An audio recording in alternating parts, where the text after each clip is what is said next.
R India news में मैं हूं आपके साथ प्रांशी दीक्षित। बढ़ते हैं खबरों की ओर। कुछ नामजद थे 10-12 लोग, जिनमें से कुछ मर गए थे और 6000 अज्ञात लोगों की खिलाफ मुकदमा दर्ज हुआ था। जो अदालत एमपी एमएलए के मामले सुन रही है, उसने जो जजमेंट दिया है, उस जजमेंट की हम आलोचना करते हैं और आलोचना करने का अधिकार हमें सुप्रीम कोर्ट ने दिया है कि हम किसी भी जजमेंट की आलोचना कर सकते हैं। ये आलोचना इस उद्देश्य से की जा रही है कि 10 साल पहले जब इस मुकदमे की केसडायरी गायब हो गई थी तो गवाही नहीं होनी चाहिए थी। ये हिंदुस्तान का ऐसा पहला केस है जिसमें बिना केसडायरी के गवाही हुई है।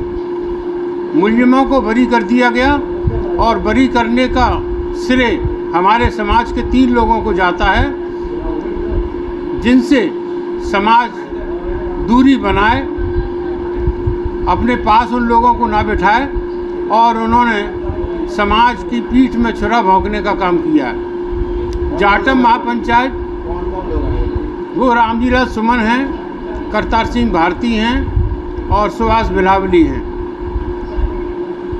ये जिम्मेदारी अपील दाखिल करने की, चूँकि मेरी उस समय तबीयत खराब थी, तो जाटम महापंचायत के अध्यक्ष धर्मपाल सिंह और राजकुमार सिंघाल और अन्य लोगों को दी थी। ये बैठे हमारे वाल्मीकि समाज के, ये भी साथ में थे, सुरेंद्र कैन ये साथ में, भरत सिंह थे। तो भरत सिंह जी की तरफ से अपील दाखिल की गई और पहले ही मर्तबा, पहली ही तारीख पर डिवीज़न बेंच 2 जजों की पीठ ने इस अपील को एडमिट कर लिया और अपील को एडमिट करने के बाद जवाब मांग लिया है सरकार से और राज्य सरकार से जवाब मांगा है उसमें कि वे अपना जवाब दाखिल करें और सरकारी वकील भी अपना जवाब दाखिल करें। कितनी दम रह गई इस केस में, क्योंकि बहुत लंबा केस है, अब तक किसी को सजा नहीं हो पाई। आपको क्या लगता है कि आप किसी को सजा दिलवा पाएंगे? सुप्रीम कोर्ट की नज़ीरों के मुताबिक अगर एक भी गवाह विश्वसनीय होता है तो वो सजा के लिए पर्याप्त है, जबकि इसमें तो दर्जनों गवाह विश्वसनीय हैं। तत्कालीन डीएम अमल कुमार वर्मा जी ने अच्छी गवाही दी है, तत्कालीन एसएसपी करमवीर सिंह उन्होंने अच्छी गवाही दी है। इन दोनों की गवाही पे ही सज़ा हो जानी चाहिए थी, लेकिन नहीं की। तो हमारा मानना ये है कि सज़ा ना दे करके छोड़ना, ये इससे क्षुब्ध होकर के जो अपील दाखिल की है और हाई कोर्ट से हमें न्याय की उम्मीद है कि वहाँ हमें न्याय मिलेगा। कितने विक्टिम रह गए इस केस में? इस केस में विक्टिम तो अभी हैं और मैं समझता हूँ कि विक्टिम करता हूँ है। पनवाड़ी कांड की घटना मेरी बहन की शादी में ही हुई थी, जो दलितों की बारात सवर्णों के द्वारा रोकी गई और नहीं चलने दी गई। तो 22 जून 1990 में प्रशासन के साय में बारात चढ़ाई गई और उसके बाद सवर्णों के आतंक और भय के कारण गांव पनवाड़ी से 86 जाटव अनुसूचित परिवार ग्राम फलाने हो गए, जिसमें मेरा परिवार भी शामिल है। 86 परिवारों की संस्थि उत्तर प्रदेश विधानसभा मंडल की संयुक्त समिति होती है। उन्होंने संस्थि की थी कि इन परिवारों को शहर में सुरक्षित स्थानों पर बसा दिया जाए। जिस तरह से जो गवाह थे उसमें मुकर गए और उनको बरी कर दिया गया, अब फिर अपील डाली गई है, तो आपको कितना आशा है, कितनी अपेक्षा है कि आपको न्याय मिलेगा आपकी बहन की शादी में? हम तो न्यायालय से, उच्च न्यायालय से यही आशा करते हैं कि हमको न्याय मिलना चाहिए। उम्मीद है हमें न्याय मिलेगी, जैसे कि हमारी अपील को उन्होंने स्वीकार कर लिया है। जिन लोगों ने हाथ खींच लिए उन लोगों के लिए क्या कहना चाहेंगे? जी, जिन लोगों ने हाथ खींच लिए केस से, जो 3 लोगों का नाम आ रहा है, सुभाष बिलावली, जी, भारती और रामजीलाल सुमन जी, ऐसे लोग क्या है समाज के लिए?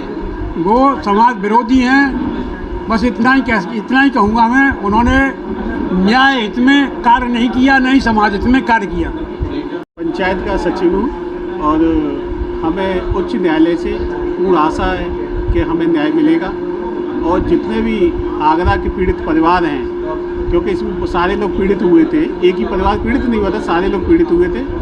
हमें अगर न्याय मिलता है और हमें उम्मीद भी है न्याय मिलेगा तो पीड़ित परिवारों की सारे की एक हर्ष का माहौल भी होगा और उन्हें न्याय मिलेगा। जी, मेरा नाम धर्मपाल सिंह है जाटव महापंचायत आगरा का मैं अध्यक्ष हूँ। आगरा के सिकंदरा थाना क्षेत्र में एक पनवारी गांव जो कि काफ़ी मशहूर है, वहाँ एक घटना हुई। एक लड़की की बारात आनी थी, श्री चोखीलाल जी की पुत्री थी। स्वर्ण जाति के लोग उस बारात को नहीं चढ़ना देना चाह रहे थे। 21 तारीख की शादी थी।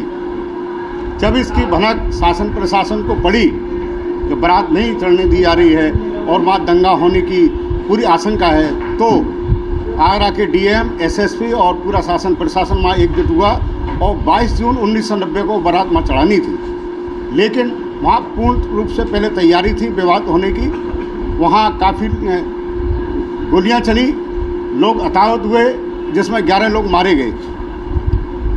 11 लोग मारे गए थे और दर्जनों लोग आज भी लापता हैं। 11 लोगों को शासन प्रशासन की ओर से 1-1 लाख रुपया मुआवजा भी दिया गया था, जिसमें थाना सिकंदरा के तत्कालीन प्रभारी निरीक्षक महोदय ने इसमें मुकदमा पंजीकृत कराया था।